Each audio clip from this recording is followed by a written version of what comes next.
그날 우리는 인천으로 갈 계획이 없었습니다. 하지만 다른 모든 길이 닫히고 있었습니다. 순항 중 물린 짧은 엔진 경고.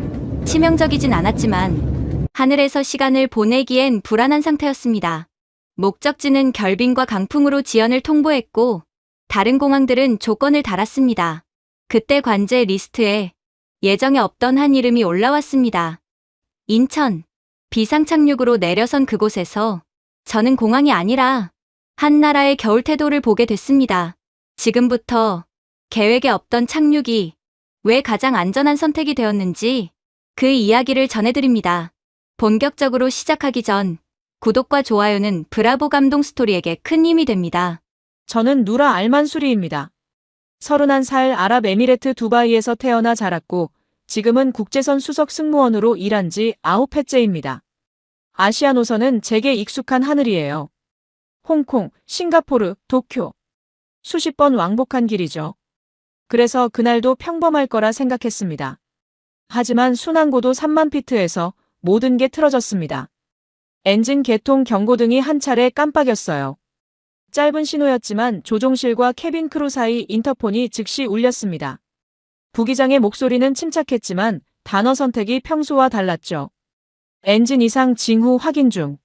승객 안정 유지 바람. 저는 숨을 고르고 객실로 나갔습니다. 승객들은 아직 아무것도 모르고 있었어요. 영화를 보거나 책을 읽거나 잠들어 있었죠. 하지만 저는 압니다. 이 고요함이 얼마나 빨리 무너질 수 있는지요. 몇 분 후, 기체가 미세하게 흔들렸습니다. 일반 난기류와 다른 종류의 떨림이었어요. 경험 많은 승객 몇 명이 창밖을 보기 시작했죠. 저는 재빨리 통로를 따라 걸으며 미소를 지었습니다. 괜찮다는 신호를 보내야 했어요. 하지만 제 손끝은 차가웠습니다. 다시 인터폰이 울렸습니다. 이번엔 기장이었어요. 목소리는 여전히 안정적이었지만 내용은 그렇지 않았습니다. 고도 하강 준비. 대체 공항 검토 중. 대체 공항. 그 단어가 머릿속에서 울렸습니다. 9년 동안 단 한 번도 들어본 적 없는 말이었어요. 비행 계획은 언제나 정확했고 목적지는 언제나 예정된 곳이었죠. 대체라는 건 계획이 무너졌다는 뜻입니다. 저는 후배 승무원들을 불러 모았습니다. 표정 관리, 응대 멘트, 비상 절차 재확인. 모두 매뉴얼대로 진행했지만 제 안에선 질문이 커지고 있었어요. 지금 우리는 어디로 가고 있는 거지? 기체는 천천히 고도를 낮추기 시작했습니다.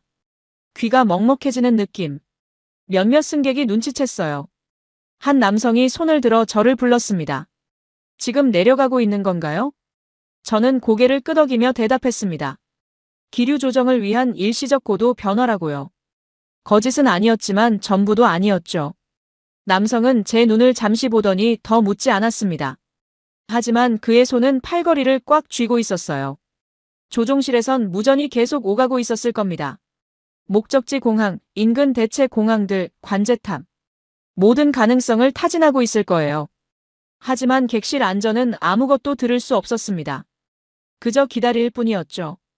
10분이 지났습니다. 아니, 어쩌면 5분이었을 수도 있어요. 시간 감각이 무뎌졌거든요. 그때 다시 인터폰이 울렸습니다. 기장의 목소리는 이전보다 낮았습니다. 하지만 더 단단했어요. 누라, 목적지 변경 가능성 있음. 곧 안내 예정. 목적지 변경. 제 심장이 한 박자 빨라졌습니다. 이건 단순한 지연이 아니었어요. 우리는 지금 원래 가려던 곳이 아닌 다른 곳으로 향하고 있다는 뜻이었죠. 승객들도 느끼기 시작했습니다. 기체의 방향이 달라지고 있다는 걸요. 비행기가 선회할 때 특유의 기울임. 누군가 창밖을 보며 중얼거렸습니다. 우리 방향이 바뀐 것 같은데요? 저는 다시 미소를 지었습니다. 하지만 제 손은 여전히 차가웠어요. 그리고 그 순간 저는 깨달았습니다.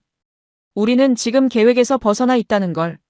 목적지는 아직 정해지지 않았고 불안은 이미 객실 안을 떠돌기 시작했다는 걸요. 인천이라는 이름은 아직 제 귓가에 들리지 않았습니다. 하지만 그 선택이 곧 우리를 기다리고 있다는 건 그땐 몰랐죠. 기내 방송이 울렸습니다.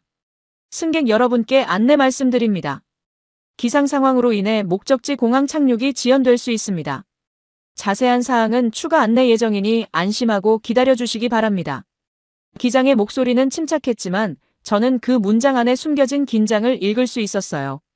지연이 아니라 불가능에 가까워지고 있다는 걸요. 방송이 끝나자 객실 안 공기가 무거워졌습니다. 몇몇 승객이 승무원을 부르기 시작했죠. 얼마나 지연되는 건가요? 다른 공항으로 가는 건가요? 저는 매뉴얼대로 답했습니다. 조종실에서 최선의 방법을 검토 중이라고요. 곧 안내드릴 거라고요. 하지만 제 목소리는 점점 작아지고 있었어요. 승객들 눈빛이 달라지고 있었거든요. 안심이 아니라 확답을 원하는 눈빛이었죠. 후배 승무원 하나가 제 옆으로 다가왔습니다. 목소리가 떨리고 있었어요. 선배, 승객 중에 어린아이가 둘 있는데 엄마가 계속 물어봐요. 언제 내리냐고요. 저는 고개를 끄덕이며 말했습니다. 내가 가볼게. 하지만 제 발걸음은 무겁습니다. 무슨 말을 해줄 수 있을까요? 저도 모르는데요. 그때 인터폰이 다시 울렸습니다. 저는 재빨리 받았어요. 기장의 목소리는 더 낮아져 있었습니다. 누라, 상황 업데이트. 목적지 공항 폐쇄 가능성 높음. 강풍 시속 90km, 활주로 결빙 심화. 지상 대기 최소 2시간 이상. 현재 연료와 엔진 상태로는 권장하지 않음. 저는 숨을 멈췄습니다. 폐쇄 가능성. 그건 우리가 원래 가려던 곳에 내릴 수 없다는 뜻이었어요. 그럼 어디로 가요? 대체 공항 검토 중. 일본 나리타, 중국 상하이, 대만 타오 위안. 세 곳 모두 타진 중이야. 저는 안도의 한숨을 쉬려 했습니다. 대안이 있다는 게 다행이라고 생각했죠. 하지만 기장의 다음 말이 그 안도감을 지워버렸습니다. 근데 다들 조건이 안 좋아. 지금 하나씩 답 기다리는 중이야. 조건이 안 좋다. 그 단어가 귓가에서 맴돌았습니다. 확정이 아니라는 뜻이죠. 우리를 받아줄 수도 안 받아줄 수도 있다는 거예요. 저는 목소리를 가다듬고 물었습니다. 그럼 지금은요? 지금은 계속 남쪽으로 비행 중. 관제와 실시간 교신하면서 최선의 옵션 찾는 중이야. 인터폰을 끊고 나서도 제 손은 떨리고 있었습니다. 저는 객실 뒤편으로 가서 잠시 벽에 기댔어요. 심호흡을 3번 했죠. 승무원은 불안해 보이면 안 됩니다. 특히 수석은요. 하지만 제 안에선 질문이 소용돌이치고 있었어요. 만약 모든 공항이 우리를 거부하면 어떻게 되는 거지? 10분이 흘렀습니다. 객실 안 긴장은 더 팽팽해졌어요. 승객들은 더 이상 영화를 보지 않았습니다. 창밖을 보거나 스마트폰을 들여다보거나 서로 작은 목소리로 이야기를 나눴죠. 한 남성은 계속 시계를 확인했고 한 여성은 기도하듯 두 손을 모으고 있었어요. 저는 통로를 따라 천천히 걸으며 미소를 유지했습니다. 하지만 제 등은 긴장으로 굳어 있었죠. 그때 다시 방송이 울렸습니다. 승객 여러분, 기상 악화로 인해 원 목적지 착륙이 어려워 대체 공항을 검토 중입니다. 안전을 최우선으로 최선의 결정을 내리고 있으니 양해 부탁드립니다. 객실이 술렁이기 시작했습니다. 대체 공항이요? 어디로 가는 건데요? 우리 짐은 어떻게 되는 거예요? 아이가 울음을 터뜨렸습니다. 엄마가 달래지만 아이는 계속 보챘어요. 불안은 전염됩니다. 특히 밀폐된 공간에서는요. 저는 재빨리 그쪽으로 갔습니다. 엄마에게 따뜻한 물을 건네고 아이에게 작은 장난감을 쥐어줬죠. 엄마는 고맙다고 했지만 눈빛은 여전히 불안했어요. 정말 괜찮은 거죠? 저는 고개를 끄덕였습니다. 물론이라고 말했어요. 하지만 제 목소리는 제 귀에도 공허하게 들렸습니다. 인터폰이 또 울렸습니다. 이번엔 부기장이었어요. 목소리에 긴장이 배어 있었습니다. 누라, 나리타에서 거부 통보 왔어. 활주로 포화 상태래. 이미 비상대기 항공편이 세대고 추가 수용 불가. 제 심장이 쿵 내려앉았습니다. 첫 번째 선택지가 사라진 거예요. 상하이는요? 조건부 수용. 최소 1시간 반 상공 대기. 그것도 기상 상황 봐서 최종 결정한대. 1시간 반. 저는 머릿속으로 빠르게 계산했습니다. 우리 연료로 가능할까? 엔진 상태는요? 부기장의 목소리가 다시 들렸습니다. 기장이 연료 계산 중인데 상하이 대기는 리스크가 크대. 만약 거기서도 못 내리면. 그 문장은 끝까지 이어지지 않았습니다. 하지만 저는 알았어요. 그 뒤에 올 말을요. 대만은요? 아직 답 없어. 관제가 검토 중이래. 저는 인터폰을 꽉 쥐었습니다. 세 개의 선택지. 하나는 거부, 하나는 조건부, 하나는 침묵. 우리는 지금 하늘에서 떠돌고 있었습니다. 객실로 돌아왔을 때 승객들의 시선이 저를 향했습니다. 모두가 같은 걸 묻고 있었어요. 언제 내려요? 어디로 가요? 저는 미소를 지으며 걸었습니다. 하지만 제 손은 주먹을 쥐고 있었죠. 손톱이 손바닥을 파고들 정도로요. 다시 5분이 흘렀습니다. 인터폰이 울렸습니다. 저는 숨을 참고 받았어요. 기장의 목소리였습니다. 이번엔 더 단단했어요.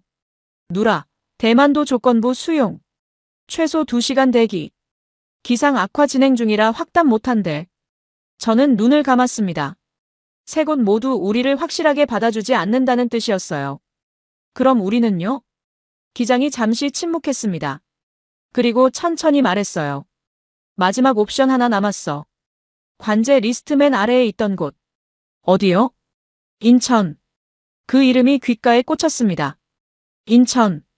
한국. 저는 그곳에 대해 아는 게 거의 없었어요.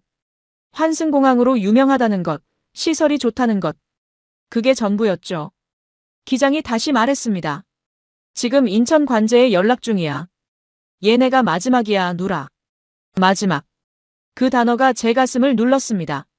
객실 안보라는 이제 냄새처럼 퍼지고 있었어요. 승객 하나가 큰 목소리로 물었습니다. 대체 어디로 가는 겁니까? 왜 계속 안내가 없어요? 저는 그쪽으로 갔습니다. 최대한 부드럽게 말했어요. 조금만 기다려달라고요. 곧 확정되면 안내하겠다고요. 하지만 그 승객은 고개를 저었습니다. 확정이요? 지금 확정도 안 된 거예요? 저는 대답할 수 없었습니다. 왜냐하면 그게 사실이었으니까요. 우리는 지금 하늘 위에서 갈 곳을 잃고 있었습니다. 일본은 거부했고 중국과 대만은 확답을 주지 않았어요. 남은 건 단 하나. 인천. 그리고 그 답이 나오기까지 우리는 그저 기다릴 수밖에 없었습니다. 인터폰 너머로 들려오는 기장의 목소리는 평소보다 빨랐습니다. 인천 관제 응답 왔어. 저는 숨을 참았어요. 이게 마지막이었으니까요. 나리타는 거부했고 상하이와 타오위안은 확답을 주지 않았죠. 만약 인천마저 안 된다면 그 생각은 끝까지 하고 싶지 않았습니다. 뭐래요? 기장이 잠시 침묵했습니다. 그리고 천천히 마치 그 문장의 무게를 음미하듯 말했어요. 접근 가능. 결빙 제거 진행 중. 비상 대응팀 대기. 그게 전부였습니다. 과장도 없었고 장담도 없었어요. 조건부라는 말도 대기 시간도 없었죠. 그저 짧고 명확한 세 문장이었습니다. 저는 그 간결함이 오히려 이상하게 느껴졌어요. 그게 다예요? 응.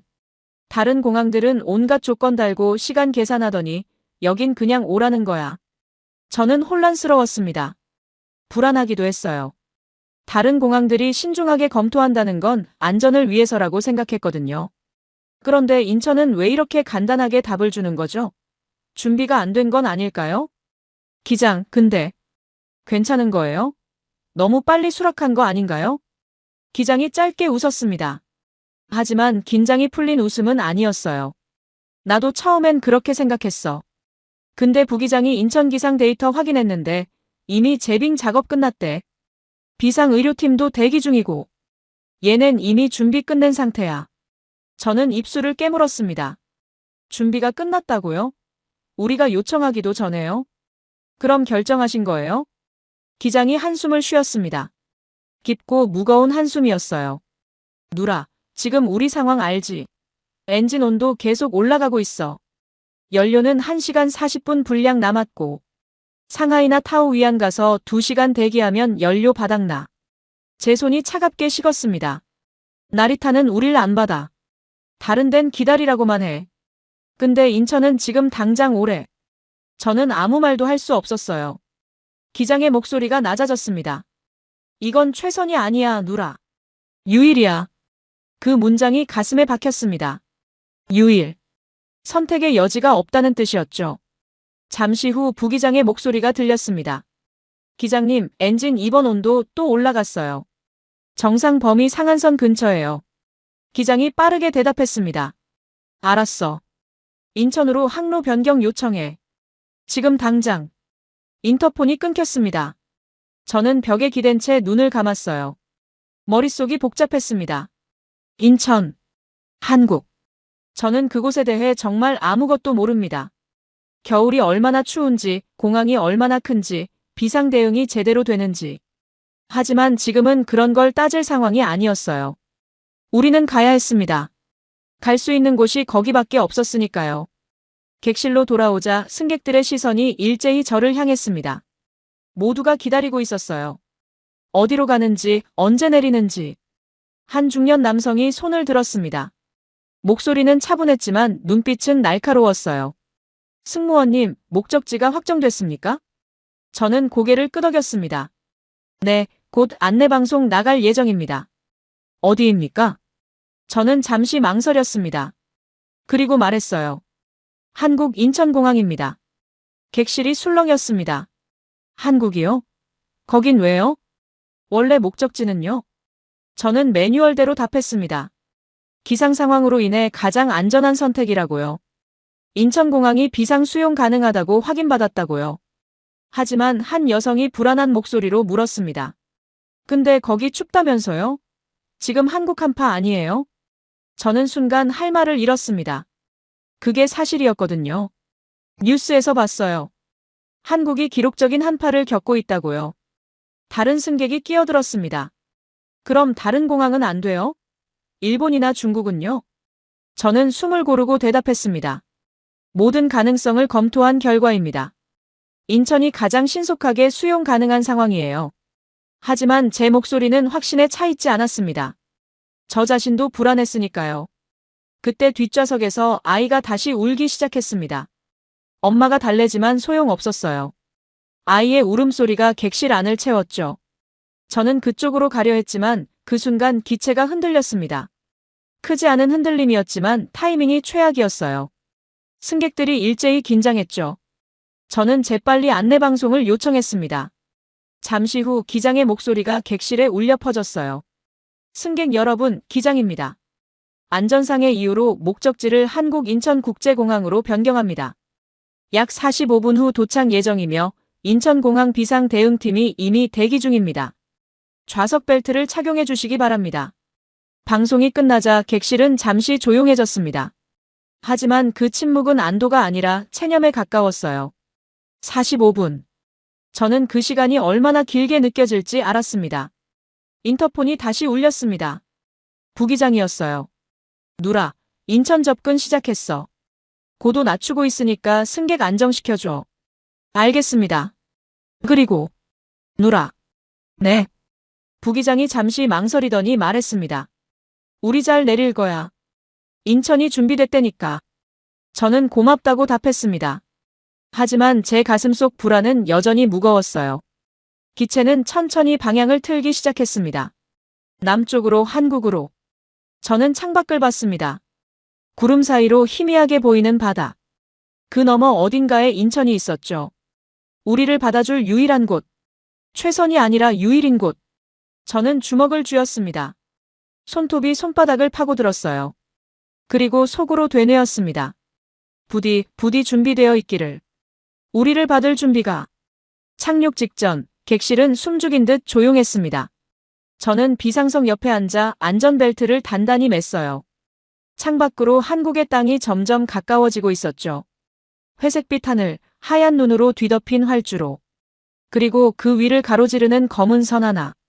제빙 작업을 끝낸 활주로였습니다. 기체가 흔들렸습니다. 바퀴가 땅에 닿는 순간의 충격. 익숙한 감각이었지만 이번엔 달랐어요. 안도보다 긴장이 더 컸거든요. 왜냐하면 저는 알고 있었습니다. 진짜 문제는 착륙 후에 시작된다는 걸요. 기체가 완전히 멈추자 승객 몇 명이 안전벨트를 풀려 했습니다. 저는 재빨리 손을 들어 제지했어요. 잠시만 기다려주세요. 탑승교 연결될 때까지요. 하지만 제 머릿속은 이미 다음 단계를 계산하고 있었습니다. 막근 영하 15도. 승객 중엔 노인 4명, 어린아이 2, 임신부 1명. 모두 겨울옷을 충분히 챙기지 않았어요. 원래 목적지는 온난한 기후였으니까요. 문이 열리면 한파가 객실 안으로 쏟아져 들어올 겁니다. 그 순간 패닉이 시작되겠죠. 저는 후배 승무원들을 불러 모았습니다. 목소리를 낮춰 지시했어요. 비상담요 전부 꺼내. 노약자부터 먼저 나갈 수 있게 동선 확보하고. 아이 있는 가족은 내가 직접 챙길게. 한 후배가 불안한 얼굴로 물었습니다. 선배, 근데 밖에 사람들 나와 있을까요? 이렇게 추운데. 저는 대답하지 못했습니다. 저도 확신이 없었거든요. 인천 관제는 준비됐다고 했지만 그게 정확히 뭘 의미하는지 몰랐어요. 탑승교만 붙여주고 끝일 수도 있죠. 아니면 최소 인력만 나와서 형식적인 안내만 할 수도 있고요. 두바이였다면 달랐을 겁니다. 저는 그곳의 시스템을 알고 있으니까요. 하지만 여긴 한국. 저는 이 나라에 대해 아무것도 모릅니다. 그때 기장의 목소리가 인터폰으로 들려왔습니다. 누라, 탑승교 연결 시작했어. 문 열 준비해. 알겠습니다. 저는 심호흡을 했습니다. 그리고 문 쪽으로 걸어갔어요. 손이 떨렸습니다. 9년 승무원 생활에서 처음 느끼는 떨림이었죠. 문 손잡이에 손을 댔습니다. 차가운 금속 촉감. 저는 눈을 감고 손잡이를 돌렸어요. 문이 열렸습니다. 그 순간 한파가 얼굴을 때렸습니다. 숨이 막혔어요. 공기가 날카로워서 폐가 조여드는 느낌이었죠. 눈을 뜨자 눈물이 즉시 차갑게 식었습니다. 뒤에서 승객들의 신음소리가 들렸어요. 세상에, 너무 춥잖아. 이거 어떻게 나가요? 저는 이를 악물었습니다. 역시 제 걱정이 맞았어요. 이 추위에 승객들을 어떻게 안전하게 내보내죠? 하지만 그때였습니다. 탑승교 안쪽에서 뭔가 느껴졌어요. 따뜻한 공기. 처음엔 착각인 줄 알았습니다. 한파 속에서 느끼는 환각 같은 거라고요. 하지만 한 걸음 더 나가자 확실해졌습니다. 탑승교 안이 따뜻했어요. 아니, 따뜻한 정도가 아니었습니다. 정확했어요. 너무 덥지도 춥지도 않은 딱 사람의 체온을 배려한 온도였죠. 저는 멈춰 섰습니다. 그리고 그때 봤습니다. 사람들이 서 있는걸요. 탑승교 끝, 공항 입구 쪽에 여러 명이 대기하고 있었습니다. 공항 직원, 의료진, 안내 요원. 모두 방한복을 입고 손에는 담요와 핫팩을 들고 있었어요. 그들은 웃지 않았습니다. 과장된 친절도 보이지 않았죠. 하지만 그 자리에 있었습니다. 영하 15도의 한파 속에서 우리를 기다리고 있었어요. 저는 숨을 멈췄습니다. 한 공항 직원이 저를 보고 작게 고개를 숙였습니다. 그리고 조용히 말했어요. 노약자와 어린이 먼저 안내해 주세요. 휠체어 2대 준비돼 있습니다. 저는 그 목소리의 차분함에 놀랐습니다. 급박하지도 형식적이지도 않았어요. 마치 이미 수십 번 해본 일처럼 자연스러웠죠. 의료진 한 명이 앞으로 나왔습니다. 가방을 들고 있었어요. 승객 중 응급 상황 있습니까? 저는 고개를 저었습니다. 다들 무사하다고요. 의료진은 고개를 끄덕이고 옆으로 비켜섰습니다. 하지만 자리를 떠나지 않았어요. 만약을 대비해 그 자리에 서 있었죠. 저는 뒤를 돌아봤습니다. 승객들이 조심스럽게 일어서고 있었어요. 여전히 불안한 얼굴들이었죠. 할머니 한 분이 제게 다가왔습니다.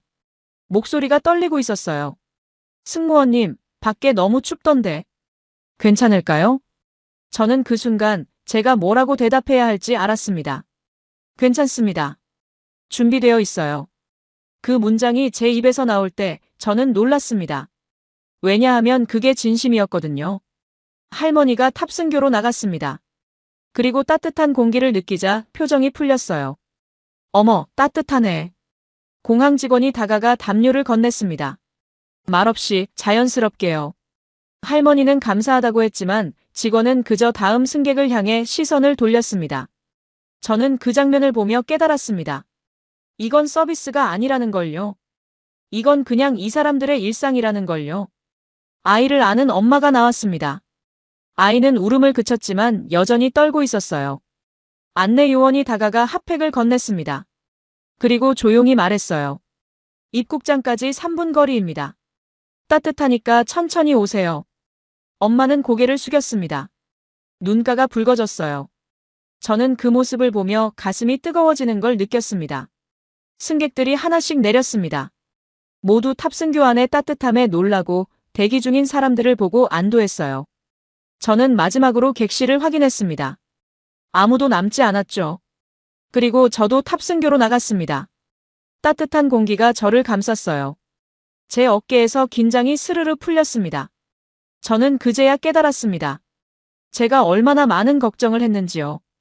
한국이 우리를 제대로 받아줄까? 한파 속에서 안전할까? 비상 상황에 대응할 준비가 돼 있을까? 하지만 그 모든 걱정이 기우였습니다. 이 나라는 이미 준비되어 있었어요. 우리가 요청하기도 전에, 우리가 도착하기도 전에요. 공항 직원 하나가 저를 보고 물었습니다. 승무원님, 다들 무사히 내리셨죠? 저는 고개를 끄덕였습니다. 그리고 그 순간 제 목소리가 떨리는 걸 느꼈어요. 감사합니다. 그 직원은 잠시 저를 보더니 작게 미소 지었습니다. 별 말씀을요. 조심히 들어가세요. 저는 그 뒷모습을 보며 생각했습니다. 이 사람들은 영웅이 아니에요. 특별한 사람들도 아니죠. 그냥 자기 일을 하는 사람들이었습니다. 하지만 그 일이, 그 태도가 사람을 살리고 있었어요. 저는 입국장을 향해 걸었습니다. 그리고 속으로 되뇌었습니다. 나는 한국에 대해 아무것도 몰랐구나. 추위만 생각했지, 그 추위를 대하는 사람들은 생각하지 못했구나. 제 편견이 와르르 무너지는 소리가 들렸습니다. 입국 심사를 마치고 짐을 찾았을 때 저는 이미 지쳐 있었습니다. 공항 안은 따뜻했지만 제 몸은 여전히 긴장으로 굳어 있었어요. 9시간 비행, 엔진 고장, 비상 착륙. 그 모든 게 한꺼번에 몰려왔죠. 어깨가 무겁고 다리가 후들거렸습니다. 하지만 아직 끝이 아니었어요. 호텔까지 가야 했으니까요. 저는 택시 승강장 표지판을 따라 걸었습니다. 자동문을 나서자 다시 한파가 얼굴을 때렸어요. 숨을 들이마시면 목구멍이 따가웠죠. 승강장엔 이미 사람들이 줄을 서 있었습니다. 우리 항공편 승객들이었어요. 모두 지친 얼굴이었죠. 한 남성은 계속 스마트폰을 들여다보고 있었고 여성 한 명은 코트깃을 세우고 몸을 웅크리고 있었습니다. 저는 줄 맨 뒤에 섰습니다. 그런데 이상했어요. 택시가 오지 않았거든요. 5분이 지났습니다. 10분이 지났습니다. 사람들이 술렁이기 시작했어요. 앞에 서 있던 남성이 짜증 섞인 목소리로 말했습니다. 이 추운데 택시가 왜 안 와? 옆 여성이 대꾸했습니다. 한파라서 그런가 봐요. 기사들도 나오기 싫겠죠. 저는 그 말에 고개를 끄덕였습니다. 그럴 수 있죠. 두바이에서도 여름 한낮엔 택시 잡기 어렵거든요. 너무 더워서 기사들이 운행을 꺼리니까요. 한국도 마찬가지겠죠. 이 추위에 누가 굳이 나오려고 하겠어요? 15분이 지났습니다. 사람들의 불만이 커지기 시작했어요. 한 남성은 공항 직원에게 따지고 있었고 다른 여성은 전화로 호텔에 항의하고 있었죠. 저는 가방 손잡이를 꽉 쥐었습니다. 손이 시렸어요. 장갑을 껴도 소용없었죠.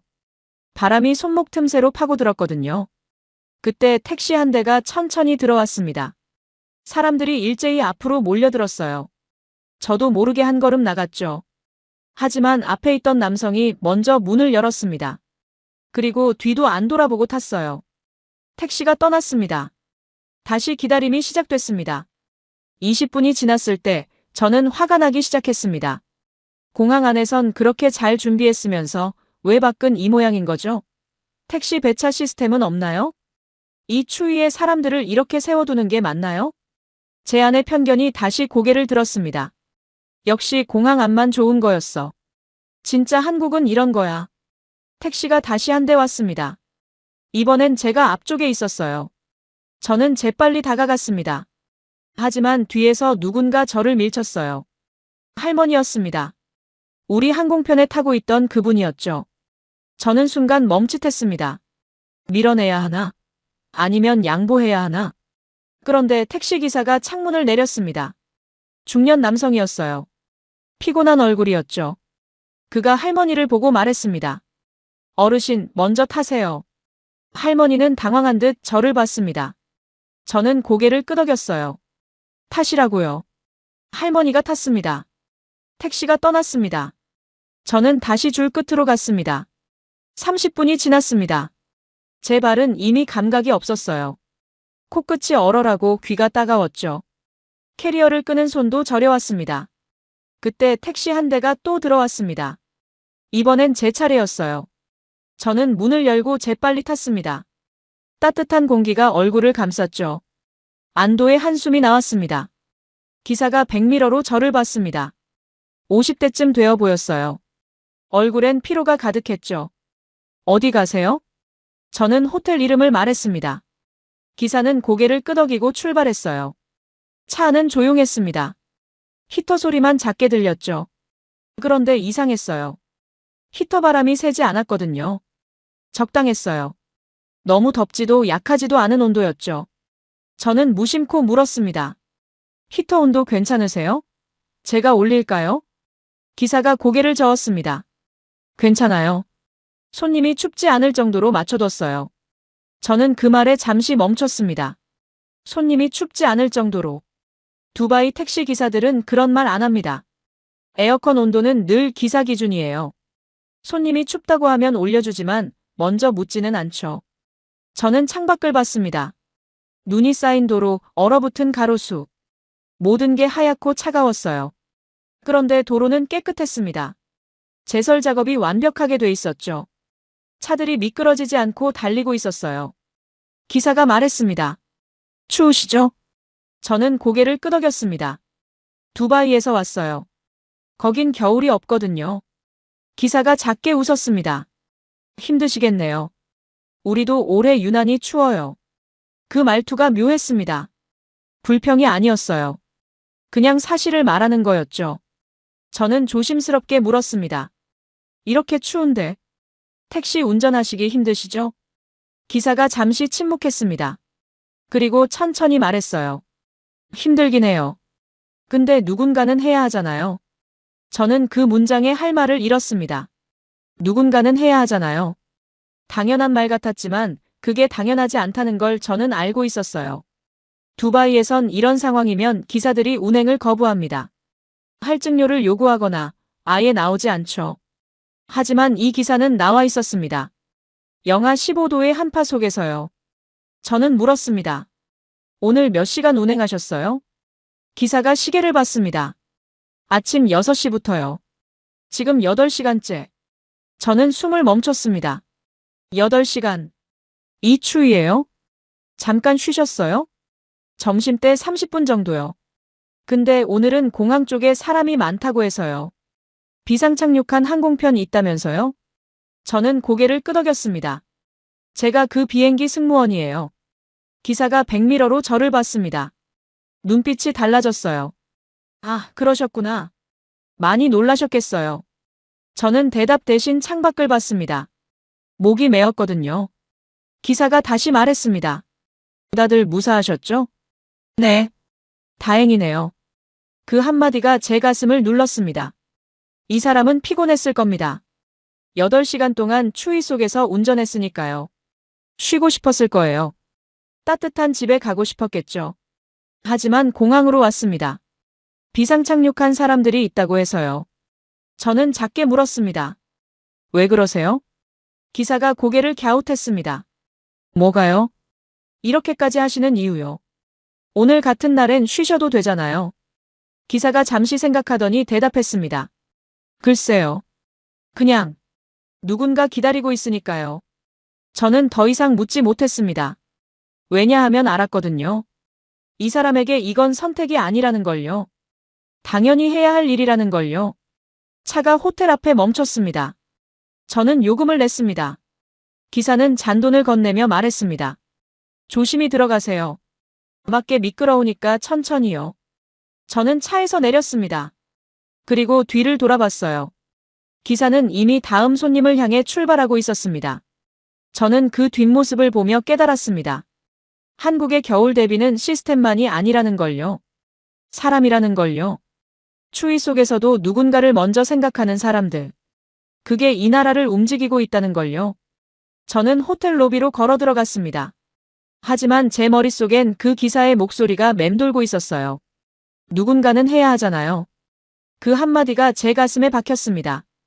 호텔방에 짐을 풀고 샤워를 했을 때 저는 비로소 긴장이 풀리는 걸 느꼈습니다. 따뜻한 물이 몸을 감쌌어요. 어깨에 굳은 근육이 천천히 풀렸죠. 하지만 머릿속은 여전히 복잡했습니다. 오늘 하루 동안 본 것들이 계속 떠올랐거든요. 공항에 따뜻한 탑승교 대기하고 있던 사람들, 택시 기사의 말. 누군가는 해야 하잖아요. 저는 수건으로 머리를 닦으며 창밖을 봤습니다. 눈이 내리고 있었어요. 가로등 불빛에 반사된 눈송이가 반짝였죠. 아름다웠지만 동시에 두려웠습니다. 저 추위 속에 나가야 한다는 게요. 하지만 배가 고팠어요. 기내식 이후로 아무것도 먹지 못했거든요. 호텔 룸서비스를 시킬까 생각했지만 문득 밖이 궁금해졌습니다. 진짜 한국 사람들은 이 추위 속에서 어떻게 살까? 저는 옷을 두껍게 껴입고 방을 나섰습니다. 로비를 지나 호텔 밖으로 나가자 다시 한파가 얼굴을 때렸어요. 하지만 이번엔 조금 달랐습니다. 각오하고 나온 추위였거든요. 프론트 직원이 말했던 편의점은 두 블록 거리에 있었습니다. 저는 천천히 걸었어요. 바닥은 미끄러웠지만 제설 작업이 잘 돼 있어서 걷기 어렵진 않았죠. 거리엔 사람들이 있었습니다. 퇴근하는 직장인들, 장을 보고 돌아가는 주부들, 편의점에서 나오는 학생들. 모두 빠른 걸음이었지만 패닉 상태는 아니었어요. 그냥 익숙하다는 느낌이었죠. 저는 그 모습이 신기했습니다. 두바이에서 이 정도 기온이면 도시가 멈춰요. 사람들은 밖에 나오지 않고 가게들은 문을 닫죠. 하지만 여긴 달랐습니다. 삶이 계속되고 있었어요. 편의점 불빛이 보였습니다. 저는 걸음을 재촉했어요. 그때였습니다. 앞쪽에서 비명소리가 들렸어요. 저는 멈춰 섰습니다. 한 아이가 넘어져 있었습니다. 8살쯤 되어 보이는 남자아이였어요. 책가방을 메고 있었죠. 눈길에 미끄러진 것 같았습니다. 아이는 울지 않았지만 일어나지 못하고 있었어요. 무릎을 감싸쥐고 있었죠. 저는 본능적으로 달려가려 했습니다. 하지만 제가 움직이기도 전에 다른 일이 벌어졌습니다. 주변 사람들이 동시에 멈췄어요. 정확히 동시에요. 지시도 없었고 누가 먼저랄 것도 없었습니다. 그냥 모두가 한꺼번에 반응했죠. 한 중년 남성이 아이에게 달려갔습니다. 무릎을 꿇고 아이를 살폈어요. 괜찮니? 어디 다쳤니? 젊은 여성이 자기 장갑을 벗어 아이 손에 씌워줬습니다. 아이 장갑이 젖어 있었거든요. 할머니 한 분이 길을 가로질러 달려오는 차를 손으로 막아섰습니다. 아이가 안전하게 일어날 때까지요. 대학생처럼 보이는 남자가 아이 책가방을 주워 털어줬습니다. 눈이 묻어 있었거든요. 그리고 또 다른 아주머니가 아이 엄마에게 전화를 걸었습니다. 아이에게 번호를 물어서요. 저는 그 자리에 얼어붙은 듯 서 있었습니다. 숨을 쉴 수가 없었어요. 이 장면이 믿기지 않았거든요. 지시하는 사람이 없었어요. 누가 뭘 하라고 말한 사람도 없었죠. 역할 분담도 없었습니다. 그런데 모든 게 완벽하게 돌아갔어요. 한 명은 아이를 돌보고, 한 명은 체온을 지키고, 한 명은 안전을 확보하고, 한 명은 연락을 취했습니다. 마치 오랜 시간 함께 훈련한 팀 같았어요. 하지만 이 사람들은 서로 모르는 사람들이었습니다. 아이가 일어났습니다. 다친 곳은 없었어요. 중년 남성이 아이 무릎에 눈을 털어주며 말했습니다. 천천히 걸어. 알았지? 아이가 고개를 끄덕였습니다.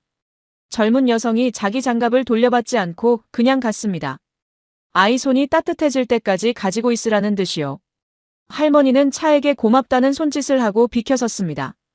운전자도 경적을 울리지 않고 조용히 지나갔어요. 모든 게 5분도 안 걸렸습니다. 그리고 사람들은 다시 각자의 길로 갔습니다. 영웅처럼 우쭐대지도 않았고 칭찬을 기대하지도 않았어요.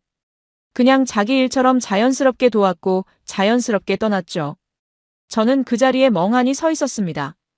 가슴이 뜨거웠어요. 눈가가 따끔거렸죠. 이게 뭐지? 이 사람들은 대체 뭐지? 저는 천천히 편의점으로 걸어갔습니다. 하지만 제 다리는 떨리고 있었어요.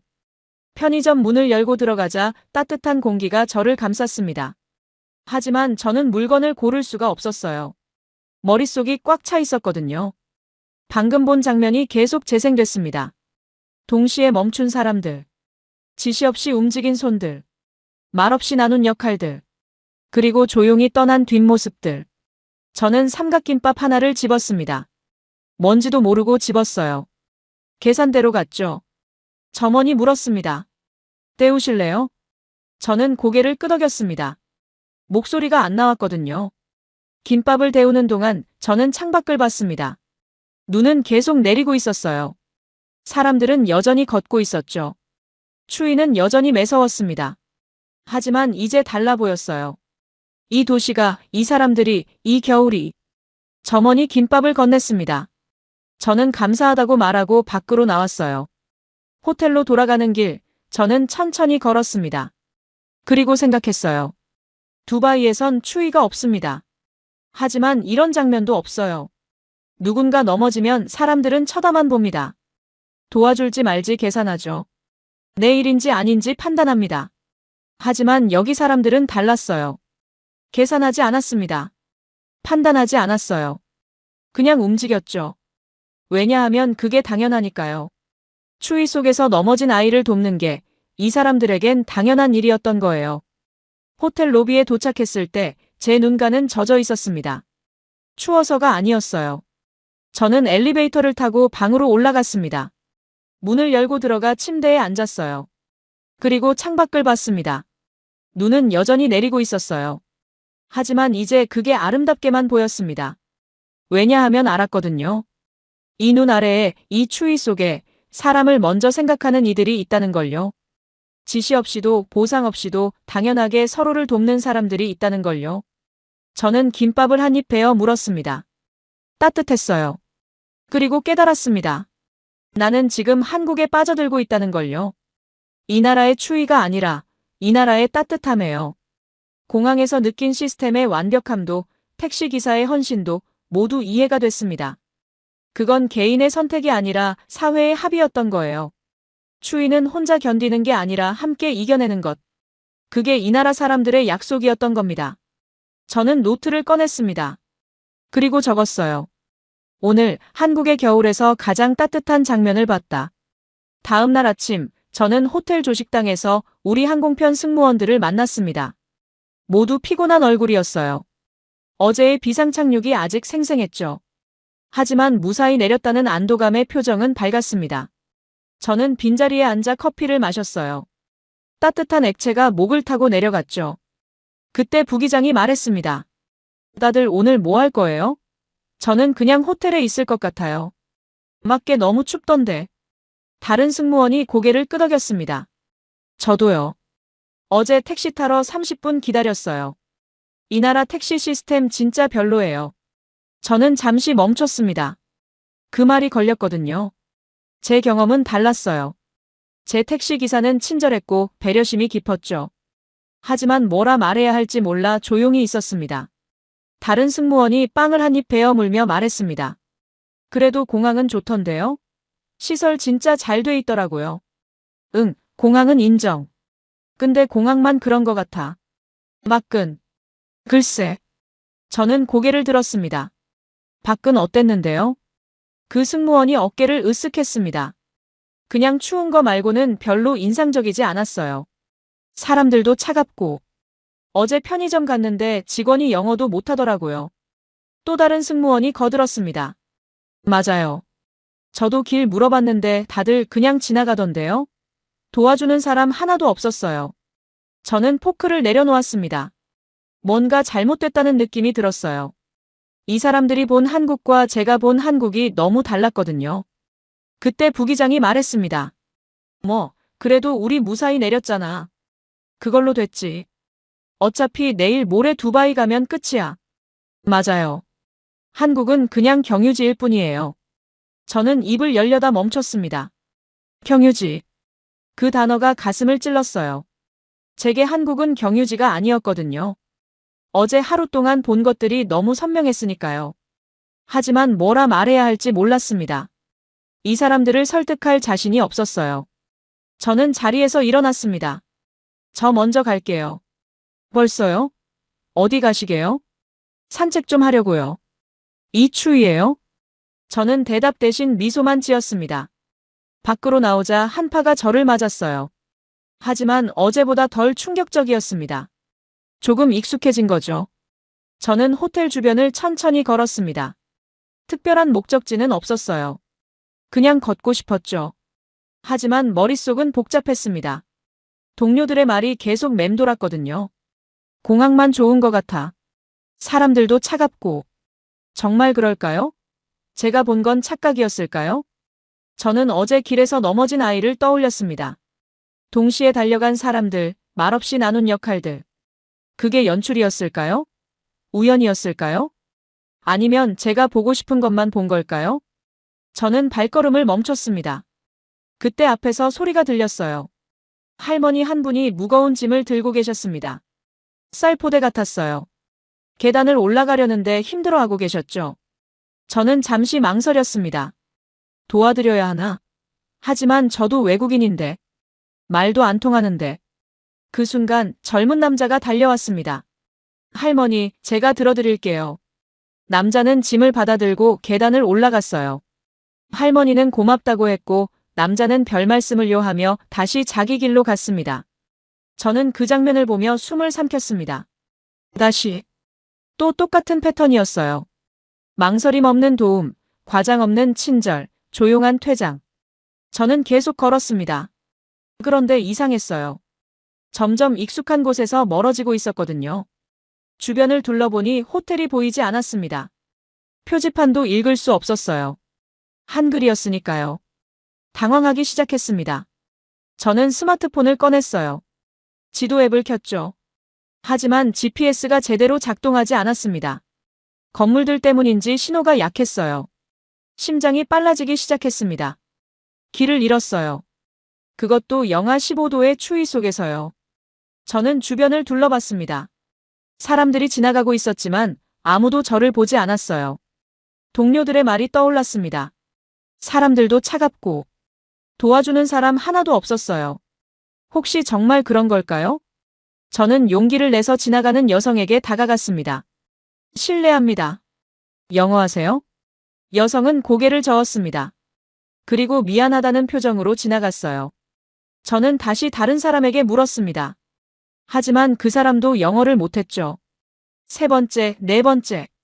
아무도 저를 도와주지 못했습니다. 저는 점점 불안해졌어요. 손이 떨리기 시작했죠. 그때 한 중년 남성이 제 앞에 멈춰 섰습니다. 그는 제 표정을 보더니 물었습니다. 길 잃으셨어요? 영어였어요. 발음은 어눌했지만 이해할 수 있었죠. 저는 고개를 끄덕였습니다. 네, 호텔로 가려는데. 호텔 이름이 뭐예요? 저는 호텔 명함을 보여줬습니다. 남성은 고개를 끄덕이더니 잠시 생각했어요. 그리고 다른 사람을 불렀습니다. 젊은 여성이었어요. 남성이 그 여성에게 뭐라 말했습니다. 한국어였죠. 여성이 저를 보며 말했습니다. 저 호텔 근처 살아요. 같이 가실래요? 저는 감사하다고 했습니다. 하지만 놀라운 건 그 다음이었어요. 중년 남성이 떠나지 않았거든요. 여성과 함께 저를 안내하기 시작한 겁니다. 저는 혼란스러웠어요. 저기, 두 분 다 가주시는 건가요? 남성이 웃었습니다. 저도 그쪽 방향이에요. 하지만 여성이 작게 웃으며 말했습니다. 아저씨, 반대 방향이시잖아요. 남성이 어깨를 으쓱했습니다. 괜찮아요. 외국인 혼자 두면 불안하잖아. 저는 할 말을 잃었습니다. 세 사람이 함께 걸었습니다. 눈이 다시 내리기 시작했어요. 여성이 물었습니다. 어느 나라에서 오셨어요? 두바이요. 아랍에미레트에서요. 와, 멀리서 오셨네요.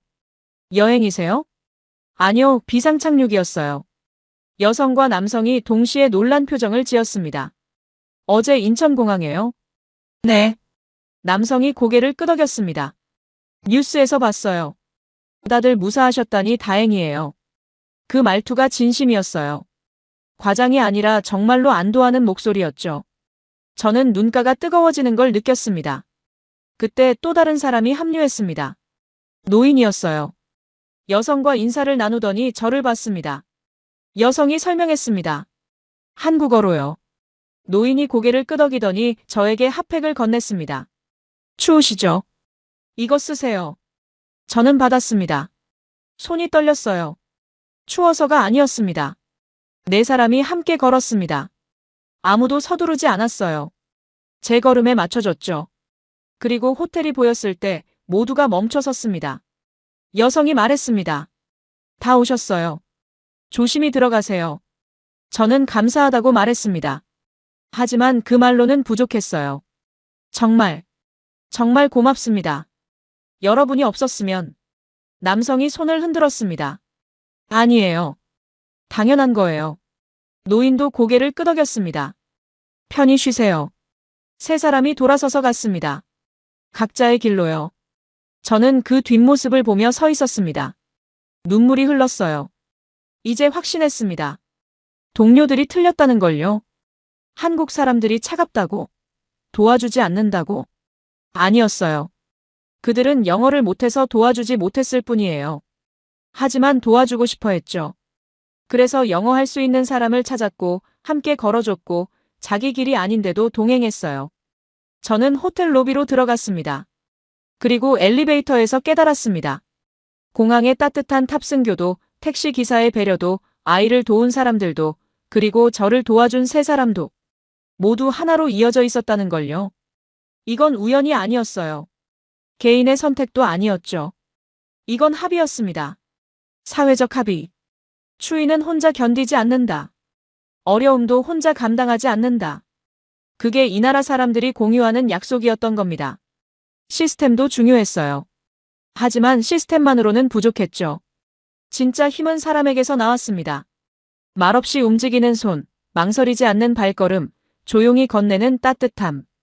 그게 한국의 겨울을 이겨내는 진짜 힘이었어요. 저는 방에 들어가 노트를 꺼냈습니다. 그리고 적었어요. 한국의 겨울 대비는 기술이 아니라 합의다. 사람을 향한 합의. 비행기 창가에 앉았을 때 저는 마지막으로 한국의 땅을 내려다봤습니다. 이틀 전 비상 착륙했던 인천공항, 그 활주로가 저 아래 어딘가에 있었어요. 눈은 여전히 쌓여 있었지만 깨끗하게 제설된 검은 선들이 보였죠. 기체가 움직이기 시작했습니다. 이륙 준비였어요. 저는 눈을 감았습니다. 이틀. 겨우 이틀이었어요. 하지만 제 안에 무언가가 완전히 바뀌어 있었습니다.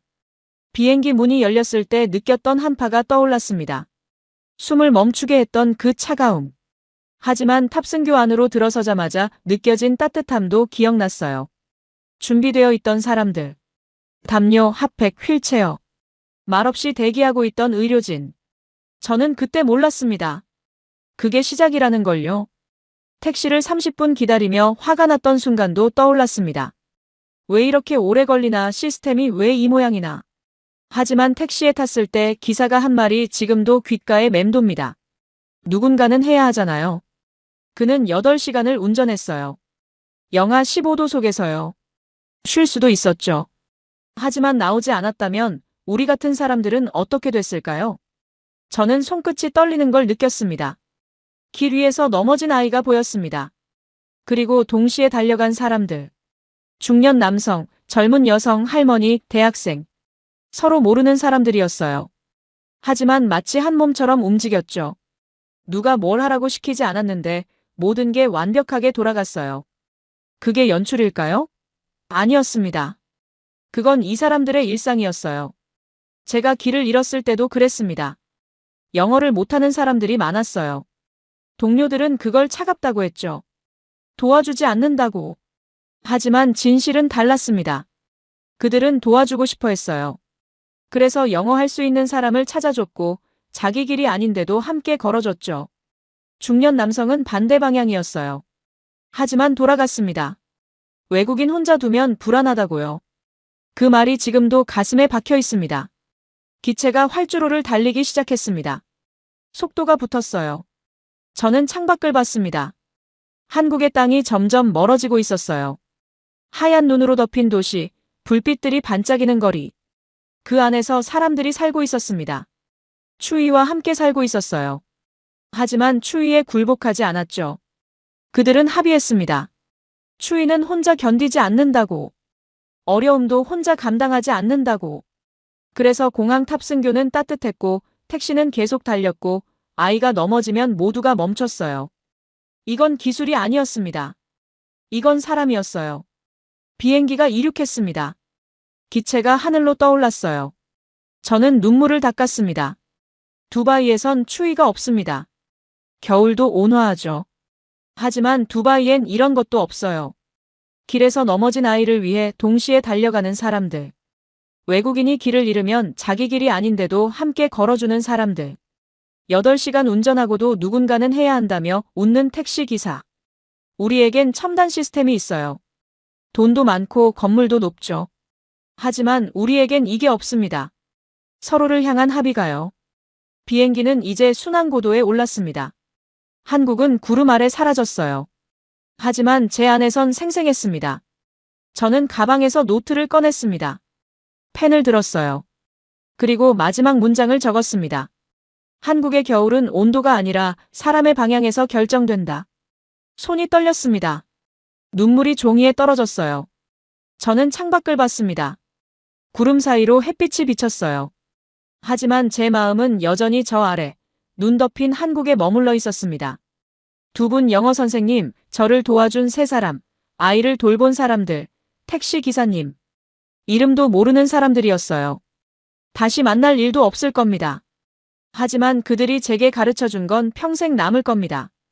강한 나라는 추위를 견디는 나라가 아니라는 걸요. 추위 속에서도 서로를 먼저 보는 나라라는 걸요. 시스템이 아니라 사람이 나라를 만든다는 걸요. 저는 노트를 덮었습니다. 그리고 속으로 말했습니다. 고맙습니다, 한국. 당신들은 저를 받아줬어요. 예정에 없던 비행기를, 준비되지 않은 외국인을. 하지만 당신들에겐 그게 특별한 일이 아니었죠. 그냥 당연한 일이었어요. 그게 당신들이었으니까요. 비행기는 두바이를 향해 날아갔습니다. 하지만 제 시선은 뒤를 향하고 있었어요. 눈 내리는 한국, 따뜻한 사람들, 조용한 합의. 저는 그곳으로 다시 돌아갈 겁니다. 이번엔 비상착륙이 아니라 선택으로요. 왜냐하면 이제 알았거든요. 진짜 따뜻한 나라가 어디인지를. 여기까지 누라의 이야기였습니다. 비상착륙으로 시작된 이틀. 그녀는 한국의 겨울에서 진짜 따뜻함이 무엇인지 배웠습니다. 시스템이 아니라 사람이었고, 기술이 아니라 합의였으며, 차가운 온도가 아니라 따뜻한 방향이었습니다. 우리는 때때로 우리가 가진 것의 가치를 잊고 살아갑니다. 당연하다고 생각하는 것들이 실은 얼마나 특별한지 모르고 지나치죠. 하지만 누군가의 눈을 통해 보면 보입니다. 우리가 얼마나 아름다운 합의 속에 살고 있는지요. 이 영상이 여러분께 작은 위안이 되었다면, 우리가 살고 있는 이 나라에 대한 자긍심을 느끼셨다면, 좋아요 버튼으로 마음을 전해주세요. 그리고 구독과 알림 설정을 눌러주시면 앞으로도 우리가 몰랐던 대한민국의 진짜 모습을 외국인의 시선으로 담아낸 이야기들을 계속 만나보실 수 있습니다. 댓글로 여러분의 생각도 나눠주세요. 여러분의 이야기가 다음 영상의 시작이 될 수 있습니다. 오늘도 시청해주셔서 진심으로 감사합니다. 따뜻한 하루 보내세요.